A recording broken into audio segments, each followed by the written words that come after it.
We know your home appliances are essential, and if you need a new one, you need it fast. Many products are in short supply due to COVID, but we're member owners of a huge regional appliance warehouse right here in New England, so we can often get the appliances you need quickly and deliver them faster than our competition. If products are out of stock, our knowledgeable team will recommend the best plan for you. Plus, we have expert delivery and installation.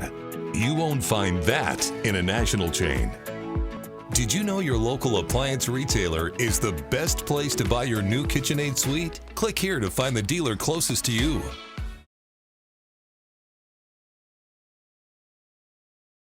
Hi, thanks for joining us this morning. Before we begin, I'd like to start by thanking our sponsor, KitchenAid, for making this possible. KitchenAid speaks to cooks who consider themselves makers, creative cooks who regard their kitchens more like workshops, labs, or studios.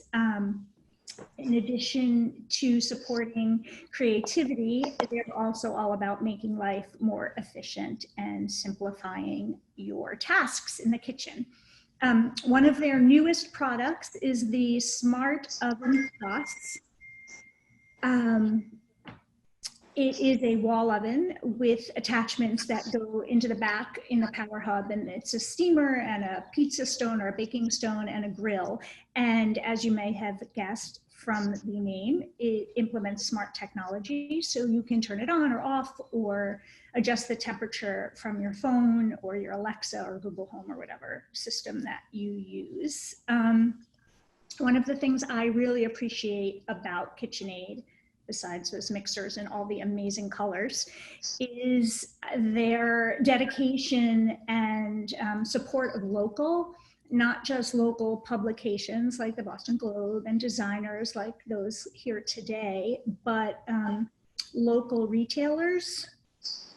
On the RSVP page that you use to register, as well as in an email that the Globe will send you after the presentation, there's a link to a map where you can find all of their independent retailers. And supporting a local store is really important, especially right now. It doesn't just support your community and sustain the local economy, but it's good for you too, because those retailer associates are really knowledgeable about the ins and outs of all the products and can set you up for service and installation very smoothly.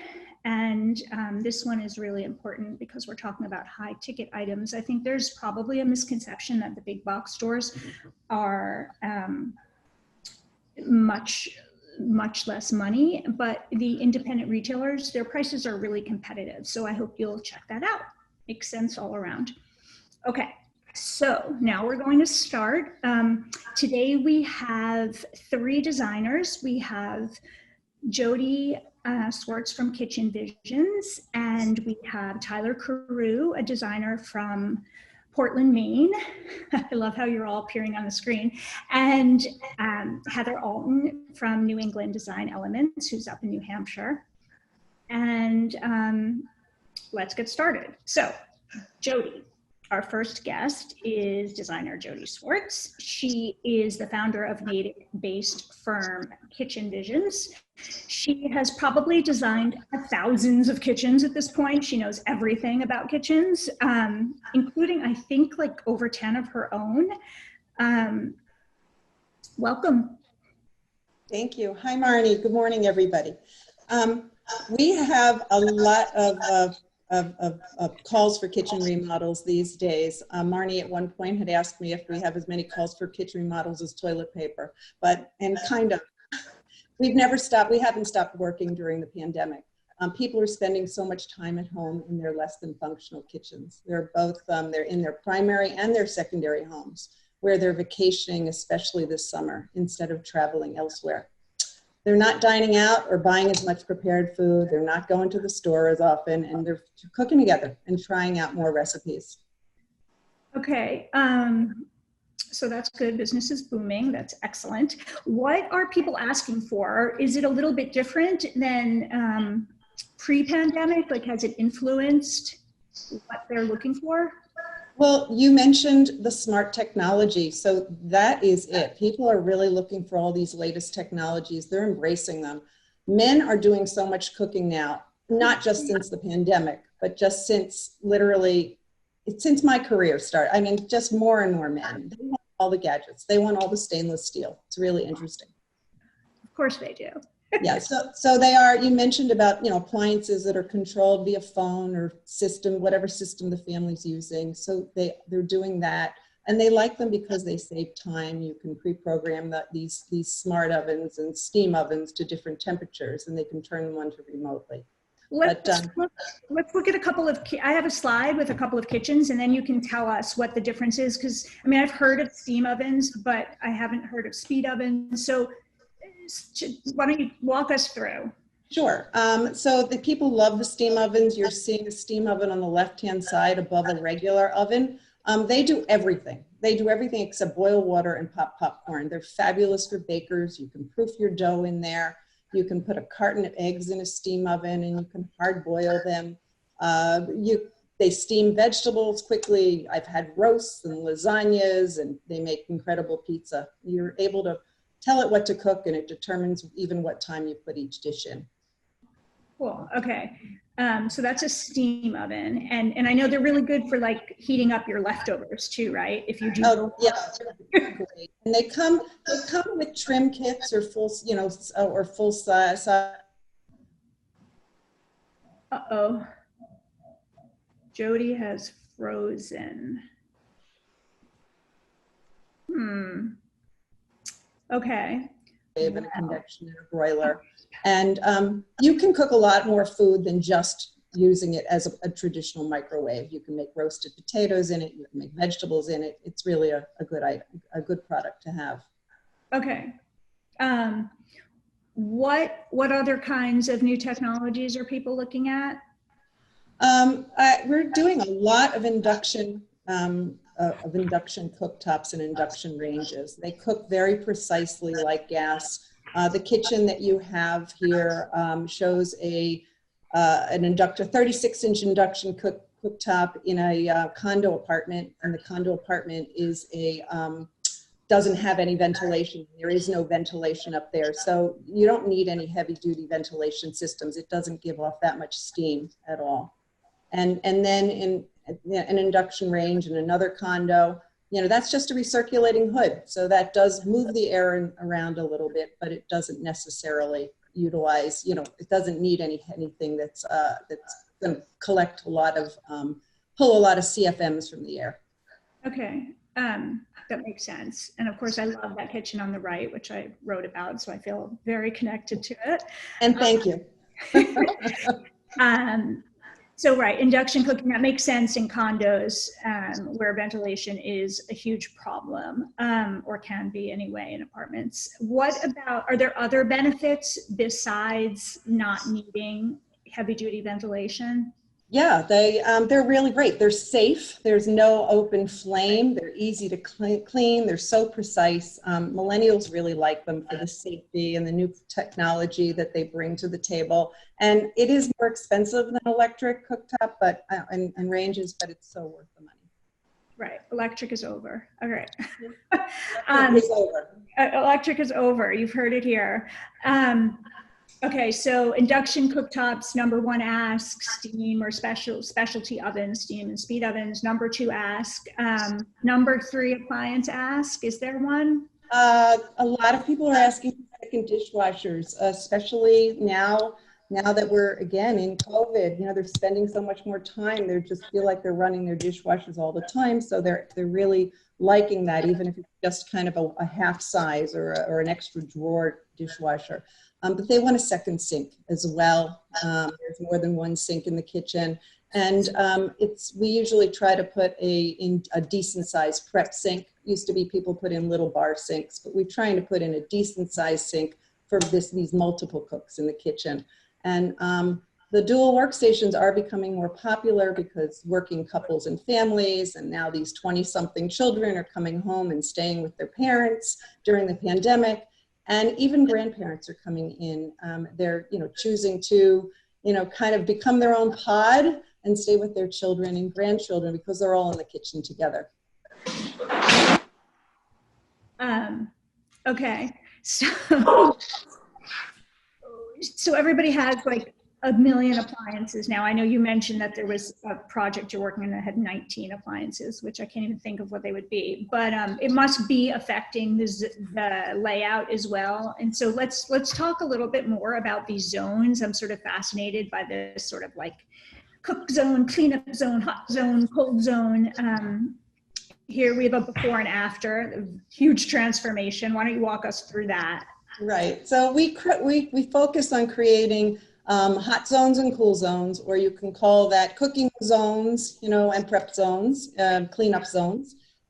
So in a hot zone or a cooking zone, all the items for the prep and the cooking, including a prep sink and utensils and your spices and things you use day to day, your pantry items, are all in one place for convenient cooking.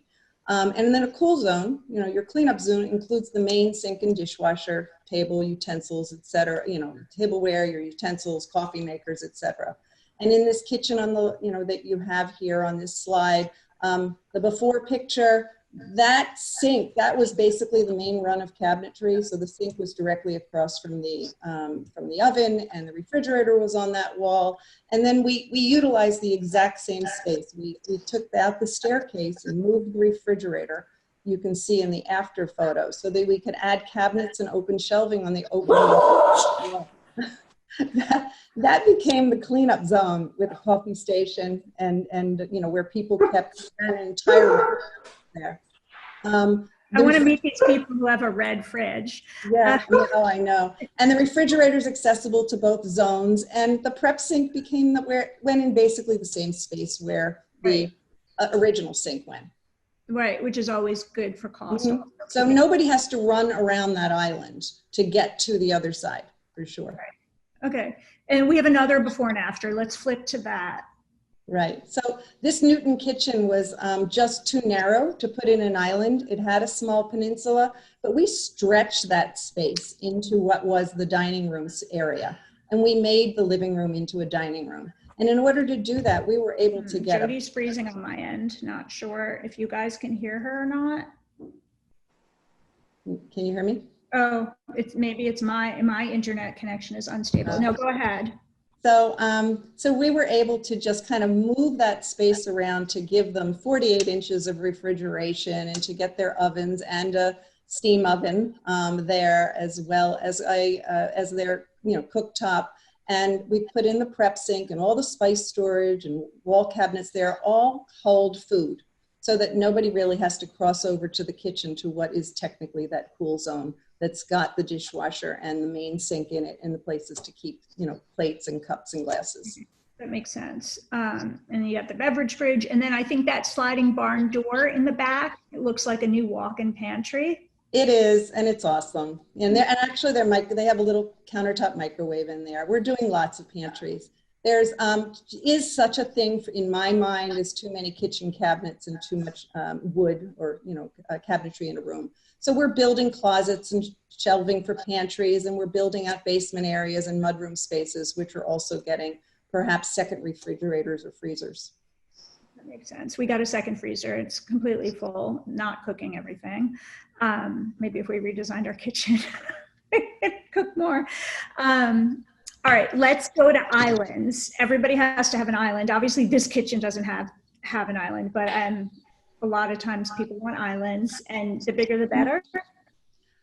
Yes, well, so a lot of people like really big islands, and I prefer to break them up into space. I once walked into a kitchen that had a $500,000 kitchen, and they had a 17-foot long walnut island, which you needed roller skates to get around it. But it should have had 2 islands. And on this, you know, this kitchen on the left that we did, we built a 6-foot addition, and it really wasn't long enough to put a seated island in that space because the chairs would have gotten into the workspace. So we added a second island so that people can do homework and the cooks can stay in that part of the kitchen and the family can be in the other, you know, can be seated at the other space. Right. I've been seeing a bunch of these. These are 2 other designs that I've written about for the Globe. The Parallel Island up top in P-Town and in Chestnut Hill, the sort of side-by-side. Okay. The other thing about islands is that people are not wanting just to line up their kids at them. In the next slide, we show some seating variations. I'm hearing from designers that empty nester couples don't want to sit in the dining room by themselves. And so they'll sit at the island, but they don't want to be next to each other, or families are sitting at islands. Do you want to just sort of do a quick address on that? Sure. We touched on appliances first, but I think it's really all about family. And during this pandemic, they realize how much time they're spending in their homes. They're not minding doing away with the traditional dining room. 75% what we do is take out walls to open up the kitchen to adjacent rooms, which allows for a bigger island, possibly two. But we should really, I try and make sure that we have conversational seating, so that people are either facing each other or on the two sides of the island, rather than they looking like ducks in a row. So with all this conversational seating, families are able to engage with each other much more and build some memories. Okay, that's a good place to stop. Thank you, Jody. We'll see you again later, because I have room makeovers to show you and that kind of thing. But let's get Tyler in here. Tyler, hi. You are the daughter of a real estate developer and a designer and an antique dealer. I've actually had lovely conversations with Tyler's mom. And she's also the granddaughter of an artist. So sort of grew up immersed in homes and blueprints. Tyler's firm is based in Portland, Maine, and of course she works in Boston as well. So Tyler, you're not a dedicated kitchen designer, but you've designed tons of kitchens, all of them gorgeous. And since Jody sort of addressed the functional aspect, I'd love to cover all the fun stuff with you, the color, the backsplash, the tile, all that good stuff. Great. So how do you go about making a gorgeous kitchen? Well, Jody kind of touched on so many things that are like her kitchen knowledge is about as comprehensive as you can get. So I'll end up repeating a lot of what she says, because I think that when you're designing a kitchen, the numero uno element that you need to consider is function. You know, how the space functions, how you work in the space.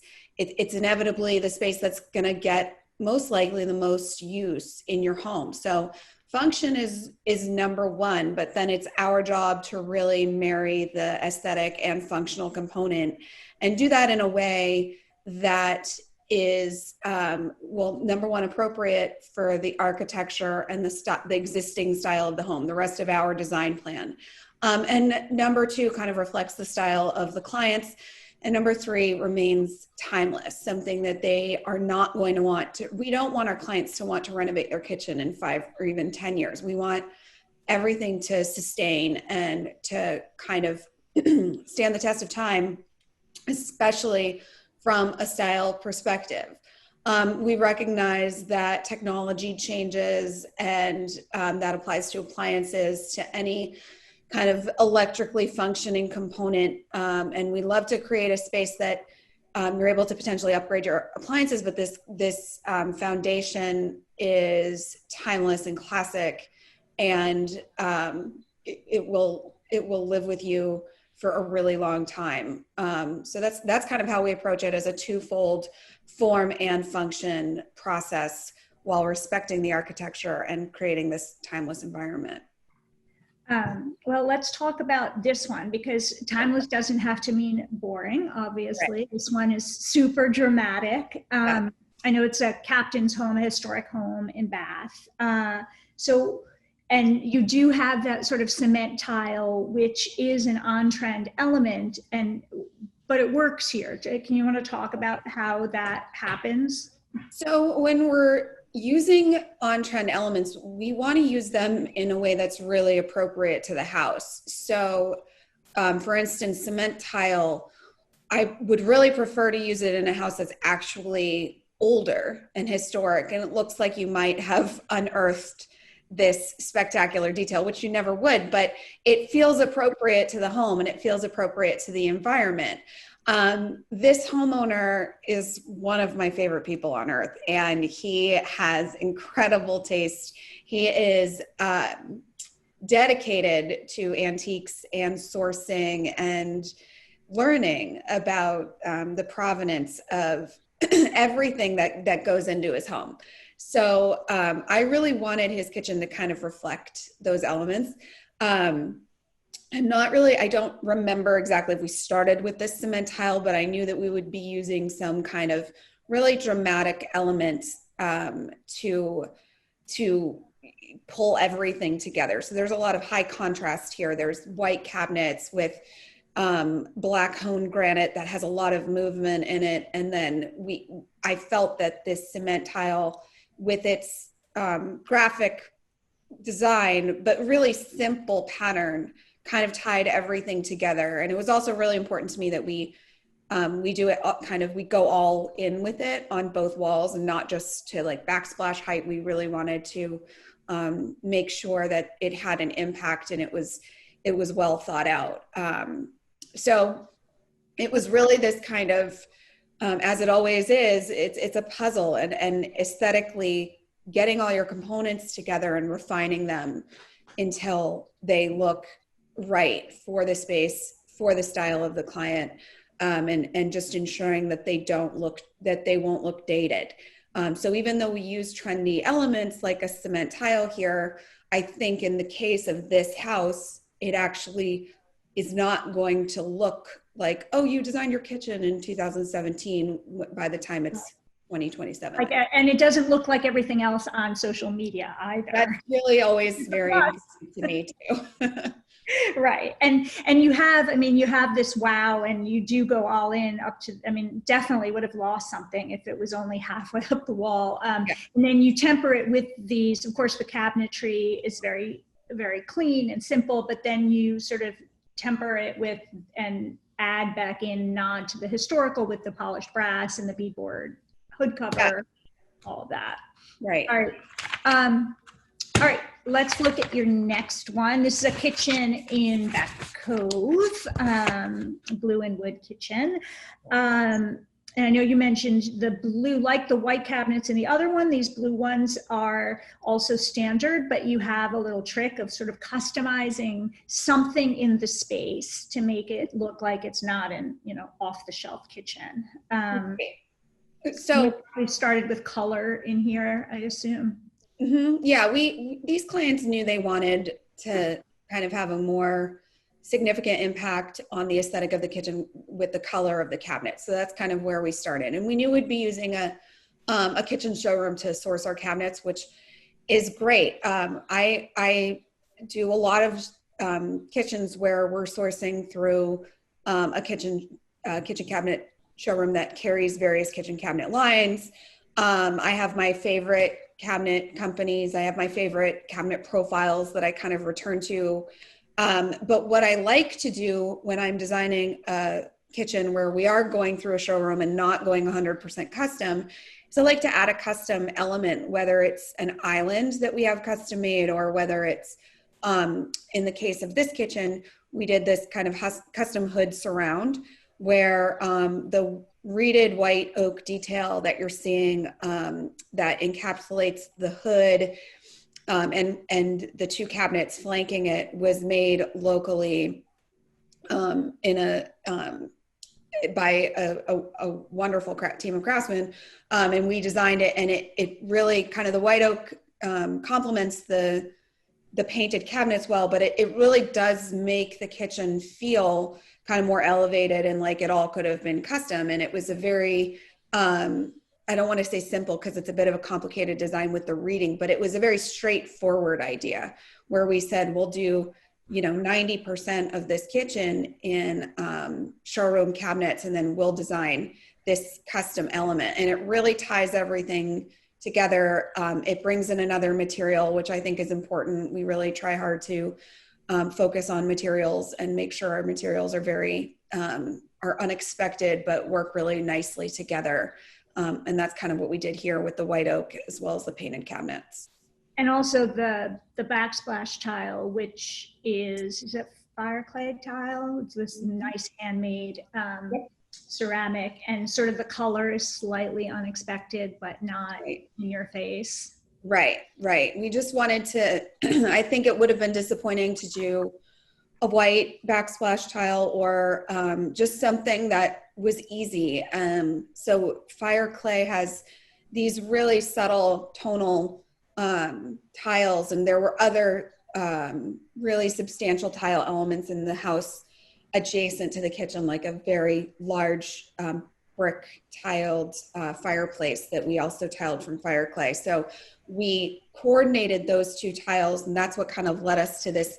It's reading a little more minty in the photo, but it's a very kind of light pale green. It's a neutral. It just has kind of a nice green undertone, but it works well with the kitchen because it is so unexpected, and it also coordinates with this other major tile moment in the house, which is kind of right next door to this. So, Right, and the mangoes. yeah, exactly. Some tropical fruit. Exactly. All right, let's look at the next one. The next kitchen I really love. I know it's not Tyler's like absolute fave, I but love it. I do love it.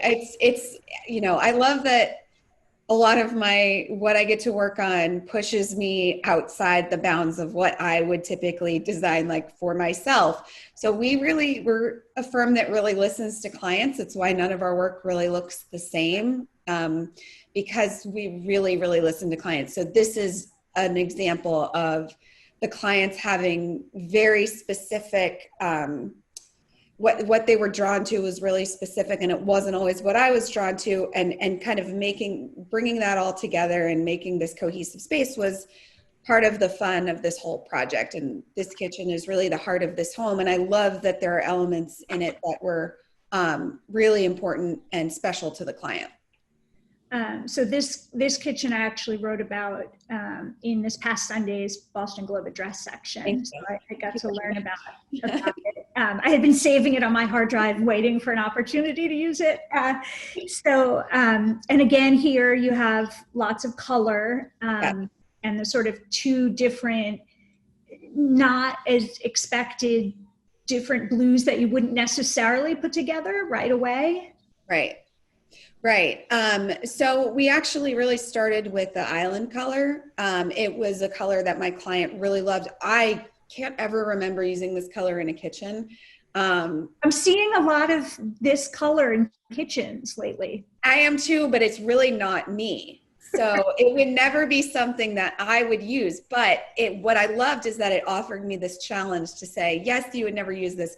So if you're going to use it, how do you make it work in a way that feels that I think would be more timeless and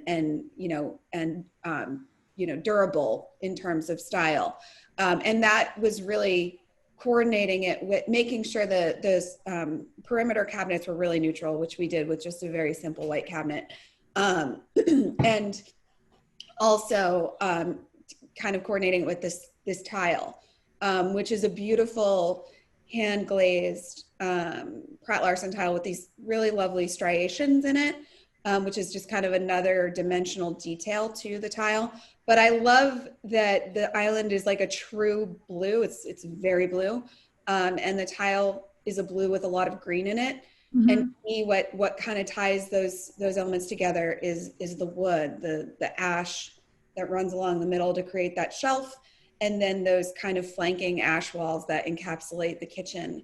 And it kind of, all the tones somehow marry well with those few elements, and they're impactful elements, but they work together.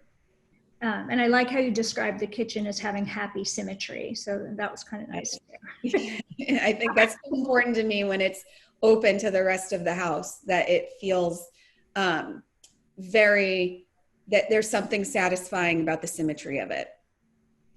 All right. And again, here, before we go, I just want to point out that these were also not custom in a cabinet maker's workshop cabinetry. Right. This is also from a kitchen showroom. I use a lot of Cabico cabinetry.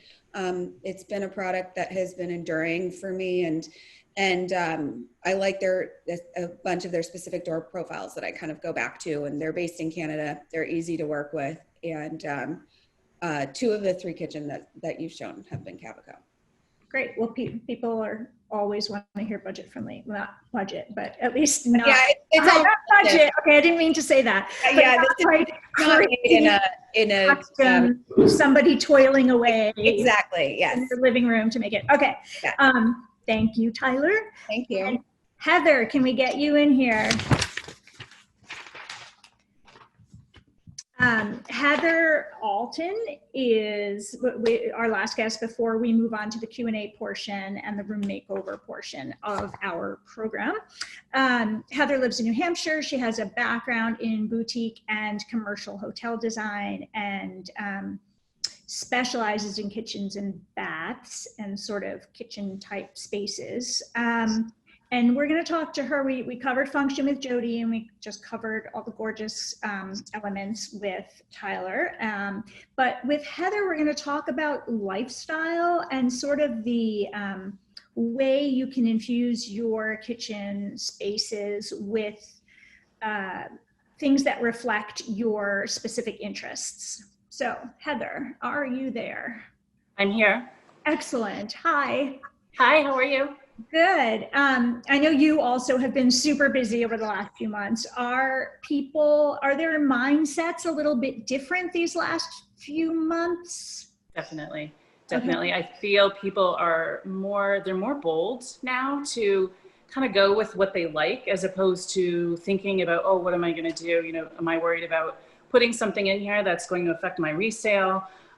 Hearing that a lot less. I mean, actually I was hearing it less before COVID, but now it's all about me now. It's all about the clients, which I absolutely love, because those are the best projects. They always turn out the best, no matter what, when they're completely thinking about themselves and how they use their own spaces. And so since you're in your kitchen and you told me a bunch about your kitchen, I thought you could tell us like how you made, how you adapted your space to suit some of your interests and needs.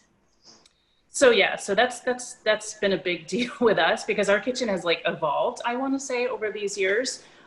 It started out totally different than what it is now. So I've actually morphed the old kitchen into, we have a pantry in the back, which again, I kind of mentioned, it isn't pretty, it's very utilitarian. So we have, the main part of our kitchen, which, I don't know if you can see, but it's open, but it's functional, but I don't have a lot of wall space. So that was a problem. So, and it's all basically appliances. So we had to incorporate, I ended up getting a coffee machine, so to speak, after our travels to Italy, because I realized that nobody, right? Costa Rica too, yes. But Italy has taught us how to prepare coffee, I want to say. So a lot of the amazing beans come from Costa Rica, which we do spend half of our time in Costa Rica, which we love very much. But Italy has shown us how to prepare coffee, which we didn't know how to do it. So it's one of those things where after you have it, you'll never go out. You won't even go to Starbucks. You just won't. You just stay home. But that's the beauty of having like something like that you can work with. Okay. It's just so much fun.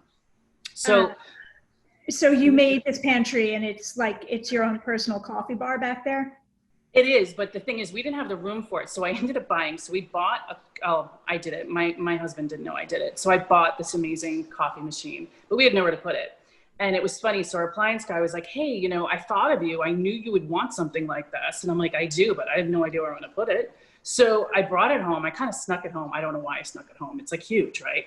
And so he was just like, what are you going to do with that? I'm like, I don't know, but I have to have it. Like, I have to have it.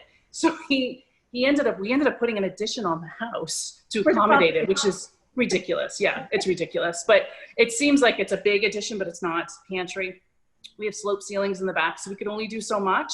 So at the same time, because I didn't love my kitchen, I talked him into taking our kitchen and moving part of it into the pantry. So we basically repurposed our cabinetry and then did new cabinets here. And so if you want, I can kind of give you show it. And then while you're here, you can see the kitties. They're enjoying their part of the kitchen, which has been absolutely designed for them as well. Very cool. Yeah, so my kitties here, I don't know if you can see, but this is My husband did this. He's totally surprised me with this too. He created this to go into the cabinets, and then from there they go up into the cabinets and then over and then onto these beams, which he actually made for the cats. That's very cool. I've been sort of flirting with the idea of doing a design story that's based on your pets. So I'm going to keep that in mind. Yeah, well, we have plenty of room in this house because the whole house is basically designed for them. They have more furniture than we do, you know, so it's pretty pathetic. But so here is my I call it again utilitarian pantry. So coming in this way, you know, you can see we did add some windows because I wanted light in here. We used to have a window on this side, and so this is where I keep my. I'm going to flip this; it might be a little bit better. So, and this is where I keep my not so pretty cups and mugs, but they're fun because these are the ones that my daughter gets me. So I don't want to show them off in front. But I do want that. I love looking at them because I'm like, I don't know which one I want to use today. So it's just so fun. So again, it's been, you know, it's fun. So the whole thing was built just around my coffee machine. That's awesome. Which I don't know if you can see it there. So it's hard for me to zoom this way. I'm kind of getting the feeling of this, but. Awesome. Now your husband also, he surprised you with something too, right? You guys. Yeah, so, right. So I have a wine chiller down there. I don't know if you can see it. But so I don't know if I can swap this. But so I have a wine chiller here. It's down here. And we don't use it for wine at all. We only use it actually for his beer, which he took it over. And also we use it for milk, for coffee. He doesn't drink milk in his coffee, but I do. But so what he ended up doing is I guess he felt bad for taking it from me. So he ended up surprising me by building this amazing wine cellar in the basement. And it's more like a wine cave. It's not really a wine cellar, but it's pretty amazing. I mean, it doesn't get any better than that. Right. All right. So let's, I definitely want to leave time also for Q&A. Let's go to the slide. Let's see the French pastry chef's kitchen that you're working on right now. So rendering for a French pastry chef, and sort of give us a quick rundown of the things, the sort of the functionality and just the things that are really unique to her needs. Okay, so this client, she's from France. She's a professionally trained pastry chef, and part of this kitchen really wanted to reflect what she does. It's a very well used space.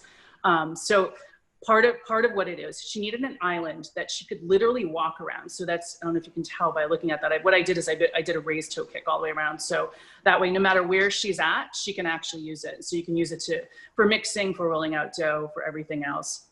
The other thing that was really important to her, she wanted everything open. So open to be able to access it easily. She also wanted a very large bookcase, which we had a great spot to do it in the space that we created. But everything was to be open because she doesn't want to go online to pull recipes. She brought a lot of her own cookbooks from France. And that's really what she incorporates into her daily life. The other thing she's doing, which is really fun, is that she's going to be, because the house is so big and beautiful, I believe they're going to be doing an Airbnb type of thing, but they're going to be hosting and having cooking classes after COVID, which is really what her love of what she wants to do. So this is a great space for it, and it's so homey feeling. I love that butcher block that you snuck in over there next to the range. Right, and that's actually an existing piece that she had, but we put the butcher block piece on top of it and kind of snuck it in there. Again, it gives it like a very mismatched, unfitted feeling, but you feel like it has definitely a vintage appeal to it. The other thing too is that all that brick was original.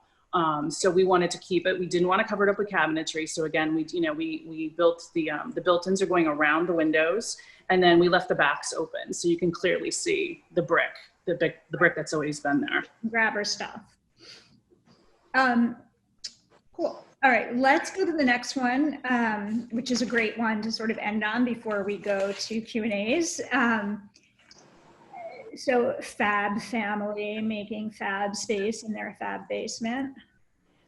It is. It is so fun. So this is a couple that I'm working with in New Hampshire, and they're two young kids. And so basically, they had toyed with the idea of doing, a basement renovation or, adding all this in before COVID. But this whole, obviously everything with COVID, it really kind of fast forwarded the project. But not only that, they put a lot more. I feel like they put a lot more detail and more thought into it, as opposed to if it was done beforehand. So now they put so much, everything is about the mood, the feel, and everything that they're going to be doing. Because outside that door, the slider, they have a pool there, so they want, something easily accessible. So I really kind of designed this so that way you can use it all year round. And then, coming from upstairs to downstairs, I didn't want to design it so it was light and airy. Like a kitchen, like the rest of the house, you really want to kind of go down there and feel like you're going somewhere else. You're really going to a destination,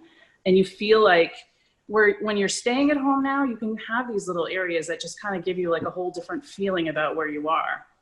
And it has like a more moody feeling because of the colors. Yeah, no, that's great to have somewhere to go. My kids joked during COVID, they'd come out of their rooms like once a day and I'm going to the gym, and they go down to the basement. It's like, so it's nice. They have their actual destination. Okay, well, let's, thank you, Heather.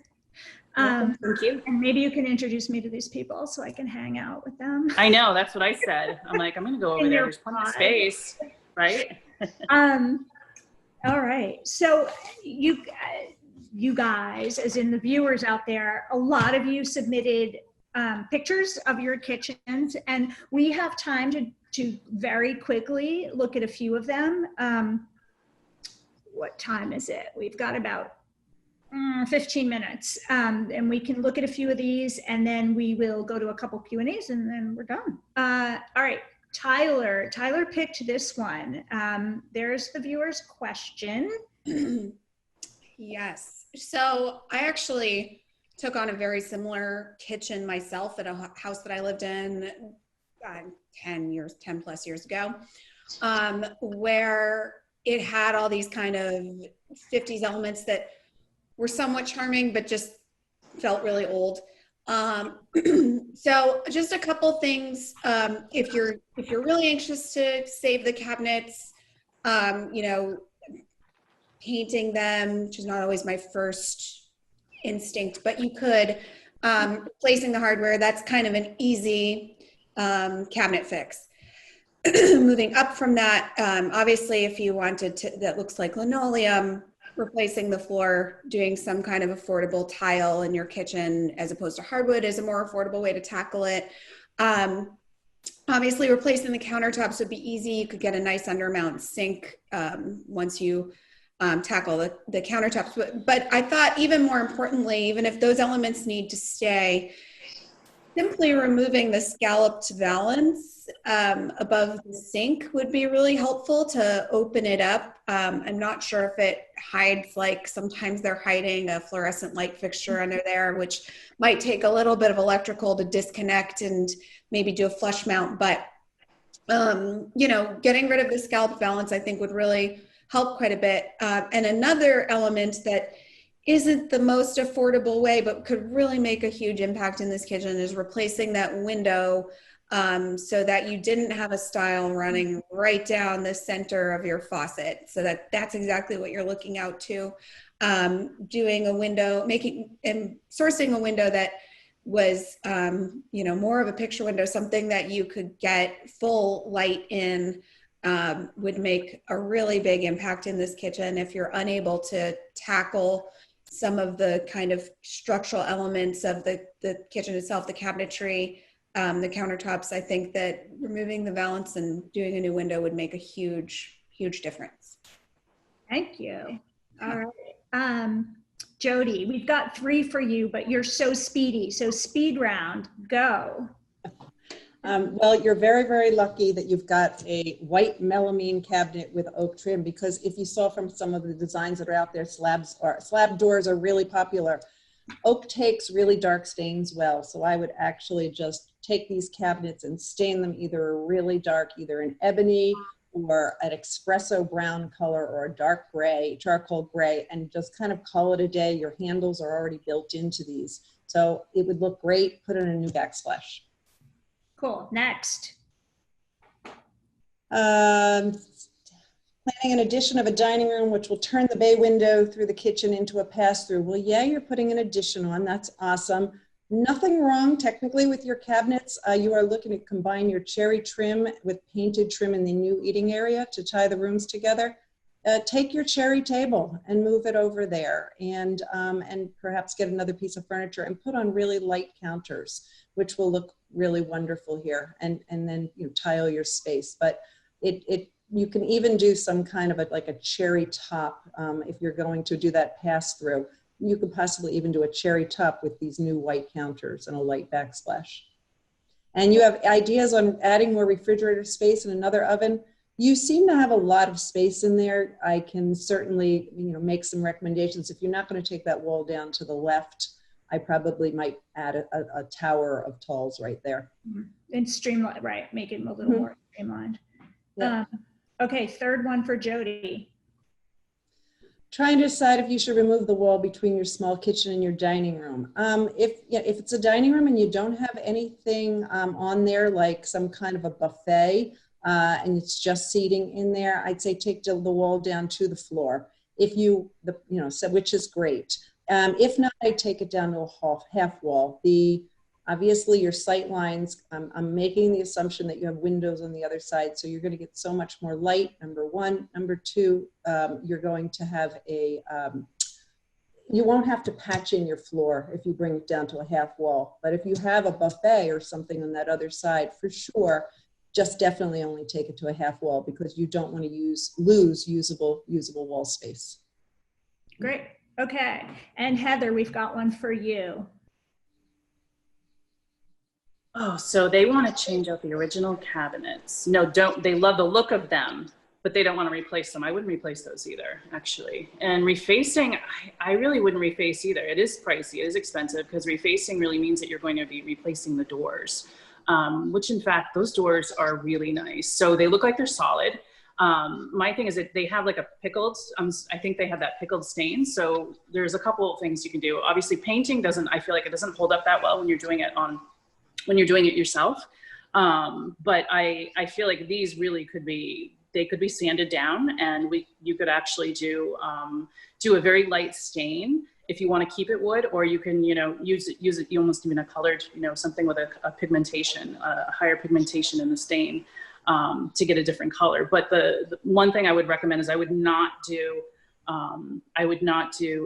any type of gloss finish on there. I would have like almost like an oiled finish if you can, like a very matte finish. And then changing out the hardware too, I think would help a lot. Maybe go with a brushed, very vintage brass. You can actually, you can use the same size that the hardware that you have now, because they still make them. Those different, you just get the same centers, and that would give you quite the upgrade. The other thing too is, the countertop, depending on, I don't know how much more of the kitchen, if that's just it right there, if there's more space, but there's not a huge amount of counter space. So it would be a quick and a very inexpensive update to replace the granite, the black, because the black, as we know, is very hard to keep up. It shows all the fingerprints when it's shiny like that. And you can do something that has more of like a neutral color or something, or even a matte. Right, something honed with a sort of movement with a matte cabinet. I can see it now. All right. Yeah, it would be a lot lighter, and again, a lot less reflective than what we're seeing right now. Right. All right, thank you. So we're done with the slides. Thank you. But we do have, another 5 minutes to do a few other Q&As. So let's see, we already covered, I was gonna ask Tyler about painting wooden cabinets. I feel like we covered that, but how about, let me see. Jody, Pamela asks, how do you get rid of an over the cooktop microwave up in that space, but still keep it somewhere else in the kitchen? She doesn't want to put it on the counter. Where can she put it? And then what do you do with that space up there? So if she took it down, obviously it was supposed to serve some kind of purpose for ventilation. So I do recommend that she would get some kind of hood to put into that space to ventilate. And hopefully she's got an outside wall or some place where she can vent it out. But if not, even recirculating would be really important. But she wouldn't be able to use that microwave. She'd have to get another microwave. So her choice would be that she could either put it inside a pantry, she can put in a new one inside or a closet, or she can put it under the counter. If she's got a 3-drawer base, literally she could just take out something and just put a shelf in it and take out a couple drawers and retrofit it, or she can get one of the new microwave drawer units. Okay. Stay here, we'll ask you something else. One thing that we did not talk about with anybody is lighting. Kathleen says, I live in a very dark apartment. Can you recommend warm, energy efficient lighting? Well, so certainly. They make really great little pancake lights. Now, you're saying an apartment. A pancake light means they're really, really thin. So you don't have the big housing that you need to have, inside what used to be the big recessed lights. So if you can get your landlord, you mentioned an apartment, I don't know that you own it or not, if you're able to change out some lighting, it's just not a big deal to pop these in because they can go anywhere underneath the joists or even on the joists. So that's a great thing to do. And if nothing else, put in some under cabinet lighting because you need a combination of task lighting and ambient lighting and general lighting in your space, and try to stick with 2,700 to 3,000 lumens because that will brighten that space up but still stay a little warmer. Yes, designers are always about layering the light. Let's see, maybe one or two more. I'll just keep you, Jody, because you're already here. How high should the range hood be off the stove? Depends on the amount of BTUs that the hood is, that the stove itself. I mean, if you've got a pro style hood, you might want a little bit higher. And you also need a more heavy duty hood, but technically between 30 and 36 inches. And it really does depend on the height of the cook because, you really don't want to feel like it's, if we're talking about 66 inches is normal from the floor, okay, and you're talking to a guy who, person who's a woman who's 6.5 feet tall, okay, they're going to want it a little bit higher than that. Okay, one more, super quick, and then we are done. And let's see, pros and cons of a wall oven versus a range. So wall ovens are able to go, elsewhere. And so you don't have to reach for them. And they can be higher, so you don't have to bend as much. A range come in different sizes. So literally you can go from 24 inch all the way to 60 inches for a range, obviously. So you have to bend to get into a range. There's no doubt about it. In small spaces, I recommend ranges. But if you've got a more modern aesthetic, sometimes a cooktop with a wall oven under it is the way to go as well. They're also less expensive. One appliance is less expensive than two, that's for sure. So, wherever you want to do that. I happen to like wall ovens elsewhere. You put something in it, you go an hour later, you take something out of it.